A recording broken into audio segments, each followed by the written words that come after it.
Hello and welcome to the Blues Kind Show, the show for kind blues. Today I wanted to continue our list series. We've previously looked at Adam Chera, Mitch McGovern, Harry Mackay and our array of small forwards. With the rumour mill a bit in overdrive at the minute, I thought it may be time to address Sam and Charlie. So before I get into it, what I want to lay the groundwork for is how I would be assessing, firstly, whether or not I think they'll leave and if I think that's good for the club. As always, I am club first. I don't really care who's in the team. I just want us to win a flag. So while, you do grow attached to the players that you have and you have good memories of them. The 2023 finals run for Walsh was incredible. Him winning the Gary Ayres medal, of course. Charlie with his two Colemans. They've given us a lot of fun, but ultimately, we can do well as a club and they can leave. We've seen players like Gary Ablett Jr., Buddy Franklin leave their clubs and they go on to be successful. Ryan Griffin left the Bulldogs. 2 years later, they won a flag. The year directly after, they made the finals for the first time in a while. So, these things happen. So ultimately for me, it's all about Carlton improving. The message coming out of the club so far from Graham Wright, he was quite strong in terms of what he said in his interview with the club's media manager. What he said was that they are contracted players and they're required players, so they're staying.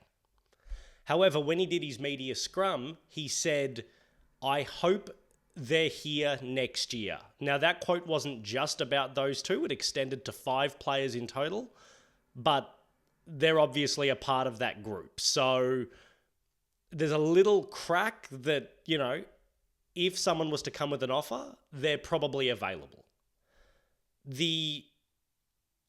I will just actually quickly backtrack over. The 5 players in question were Cripps, Weeders, Harry, Charlie, and Walsh. I don't see Cripps leaving under any circumstance. Same with Wiedering. The reason for that is the club has made it clear we want to bounce back quickly. If that's the case, I can't imagine we would force Cripps out the door. If he asks to leave, it's probably a full-blown rebuild. So that's why I don't think he's leaving. Because I think either eventuation would be very unlikely given the direction the club's saying it's going. Also, probably the same for Weeders, given I think he's likely to be our next captain. Harry has repeatedly said that he wants to be here. And I think his sort of performances of late have sort of indicated that. We've heard little rumblings that Walsh and Curnow may want a change of scenery. I don't think I've seen a report saying Harry does. There's lots of people who want to trade Harry and lots of media types that think he should be moved, but I've not heard a thing about him being potentially disgruntled. Additionally, I covered him in a separate video, so I'll leave him to the side. So we come back to Sam and to Charlie. While their situations are different, I think they have a lot in common. Charlie has a contract for the next 4 seasons, while Walsh is a free agent at the end of next year. However, because Walsh is going to be a restricted free agent, if we have the money in our salary cap, we will be able to match whatever offer he gets and therefore force a trade. So both of them are tradable assets where there's a reduced fear of them leaving in free agency. It's part of the free agency conversation that I think gets forgotten sometimes, because a lot of the reason why a player will leave and the club they left gets less is because they either can't or choose not to match. So with De Koning, for example, we can't match what St Kilda's offering. So we have to just take the first round compensation pick. As opposed to, if we could match, then we could force a trade where they might have to give us more than that. Putting Tom to the side, Charlie and Walsh are both tradable assets. If they request a trade this year, or if Sam wants to leave next year as a free agent, like I said, unless someone comes with an absurd offer, reports would indicate we've kept money aside for Walsh, which would suggest we can match, which means, again, he would be a trade piece. as opposed to just losing him as a free agent.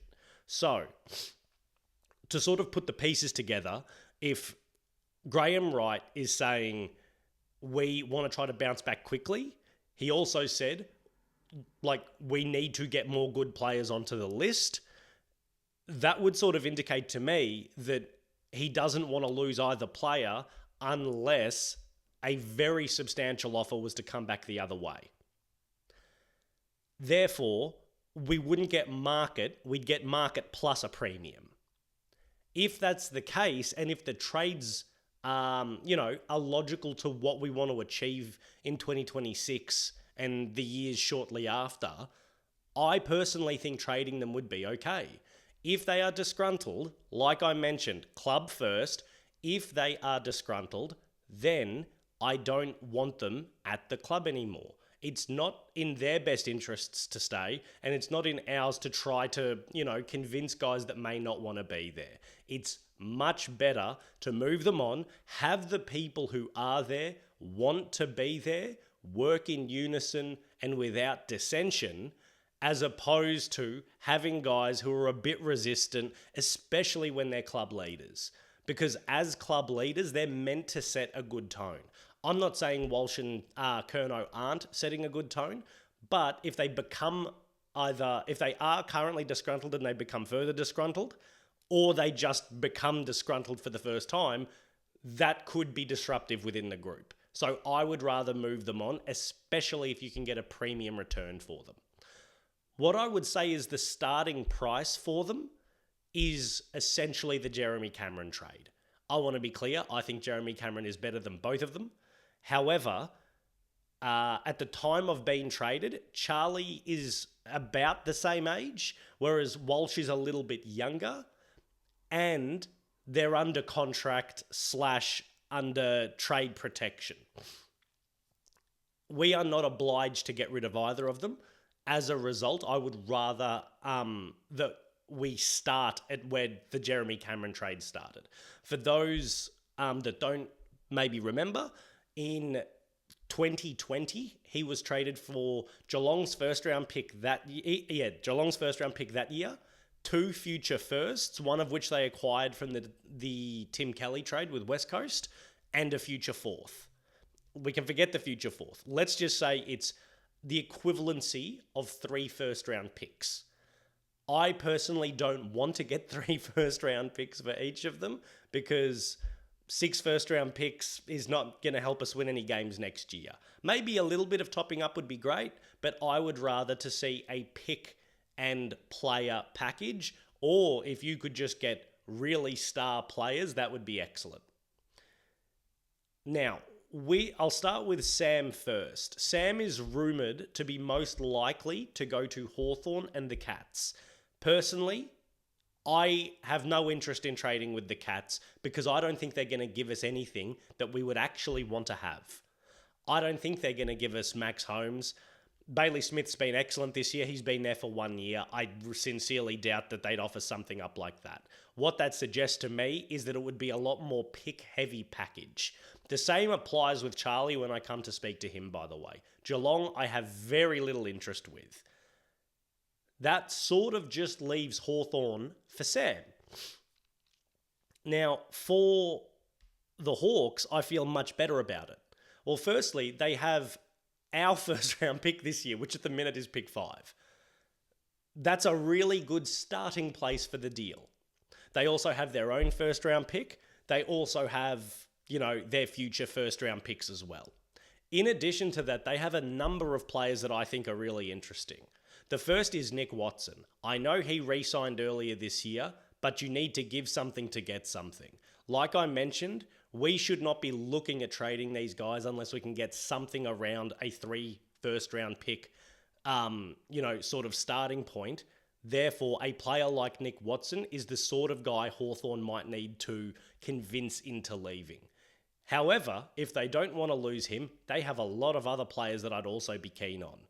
The next is Josh Weddle. He's one of my favourite players in the league. He provides immense amount of flexibility, but I think he's an excellent 3rd or 4th key defensive type. like a medium who can provide a lot of run. He's a good interceptor. He even goes forward. He does a lot of things. He provides a lot of zip, and he's very good by foot. You might have heard we need those traits. In addition to that, they have a couple of other guys that I think are quite interesting, like McDonald and Ward. I don't know if someone like Jarman Impey would be potentially available. I'm obviously not saying any of these guys are a straight swap. The final one that I would really like to consider is Mitch Lewis. Mitch Lewis, in the instant we lose Charlie, would suddenly become very valuable for us. Because say Sam and Charlie are both on the way out, that's when you could go, maybe we can't get a key position through the Charlie trade. Let's get Mitch Lewis through the Hawthorn trade for Sam Walsh. Now I'm saying Sam Mitchell. Therefore, my sort of ideal package would be something like pick 5 with Weddle or Nick Watson and maybe a second, or our first round pick for this year. It sounds ridiculous saying that. A future first round pick and Mitch Lewis. That's where I think it sort of has to be. Now, for Charlie, the main clubs linked to him are Geelong. Like I said, I am ignoring Geelong out of hand. I don't think they have anything for us. He's also been linked to the Gold Coast Suns and to Sydney. There might be one other club that's sort of escaping me at the minute, but those are the two that I can remember off the top of my head. Sydney's the one I'm probably a little bit less excited about, because while they have some players that I would like, Sydney have a little bit of what we have at the minute, where their stars are way better than their next rung down of players. They have picks they could give us for Charlie, but like I mentioned before, I'm not that interested in a pick-centric draft package unless we know we can take some of them and immediately on-trade them for other established players. But let's just assume that we have to try to get the players through the trade. I would say Sydney's best players in order are Errol Goulden, Isaac Heaney, and Chad Warner. Chad Warner is not coming to Carlton. He's just signed for 2 years, and if he leaves, he's going back to WA. So I think it would be a Hail Mary to think that we would get Chad Warner out of the deal. Isaac Heaney is the face of their club. He seems very happy, and he's a Sydney boy. He's not going anywhere. Errol Goulden is the one. Errol Goulden also just re-signed, and like I mentioned, I think he's their best player. I don't think they'd want to part with him. So unless you could do something like that, I'm not overly interested in any of the other players that they might want to toss up. Some people might say Nick Blakey, again, Sydney sider, very popular player, and although I just waxed lyrical about Josh Weddle, and they do have some things in common, I personally think Josh Weddle is better. That's my opinion. So we're going to move past that one. The point is I don't think they'd trade Nick Blakey anyway, so sort of a moot point. Therefore, I think the best trade package you might be able to get is whether or not we re-establish trying to get someone like Tom Papley. And it would have to be Papley plus 2 first-round picks because he's 30 now. So personally, that deal doesn't get me tremendously excited. Therefore, if he does go to Sydney, what I hope we're doing is lining up something to then move those picks for a guy at another club that might be interested. Which brings me to the Gold Coast Suns.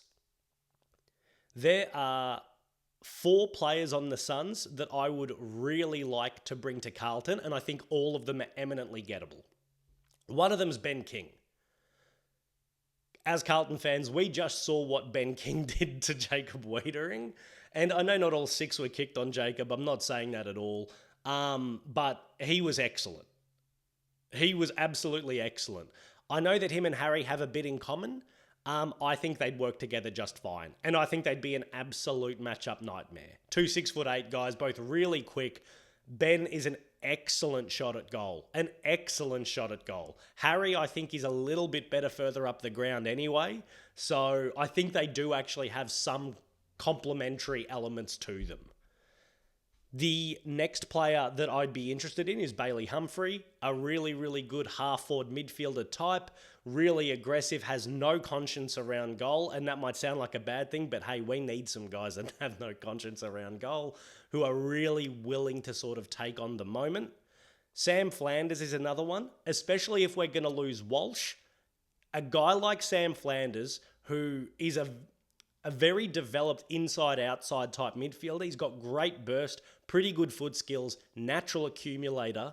I think that's the sort of guy that could sort of take over for Sam Walsh's role. I think Walshy's a little bit better, but I think Flanders has tremendous traits. And then the last one, and I want to be clear, this is in order of how valuable I think they are. So this guy, call him a second-round pick's worth at this point, Ben Ainsworth. He's fallen down behind Ben Long in the pecking order. I think if he came to us, he'd instantly become our best small forward. He also has absolutely no conscience. He played a bad game against us. I'd encourage you to go watch some of his previous footage. He is a good footballer. Not a superstar, but he could be a guy who scores 30 goals a year sort of thing. You know, goal and a half a game, which I think would make our forward line mix a heck of a lot better straight off the bat. So if I had my druthers when it comes to the Suns, I would want probably Ben King, like-for-like replacement for Charlie, and a first-round pick. I also think Ben is eminently gettable for two reasons. One, he's a Victorian boy who's out of contract at the end of next year. He's the same draft as Sam Walsh, so he's a free agent next year. The rumour's always been that he's going to come back as a free agent. So if that's the case, may as well come back now. And in addition to that, he has the same manager as Charlie. The fewer voices at a negotiating table, it's always easier to get a deal done because there's fewer people that you need to make happy, essentially. So whether or not they could, his manager, Robbie DeRazio, could encourage him in that way to say, look, man, you're going to come home in 2026. Why don't you do it now? There's definitely a spot for you. They're crying out. I think that could be a good way to sort of salvage where this is, pick up another first-round pick. I want to be really clear, though. If these guys are committed, I want them to stay. I think they're both excellent players. I particularly like Walsh. All the people saying we should be trying to push Walsh out makes no sense to me. We need players with run and carry skill. Walsh has it in spades. To me, he is the guy. However, if they don't want to be here, I don't want to become a low self-esteem club that's begging players to stay. Let's move them while their value is at their highest, see what we can get. I would imagine, because, as I've mentioned already, because of their contractual situation, we can require that they give us ready-to-go pieces, not just draft picks, and having a unified club should help to move us forward. As always, go Blues.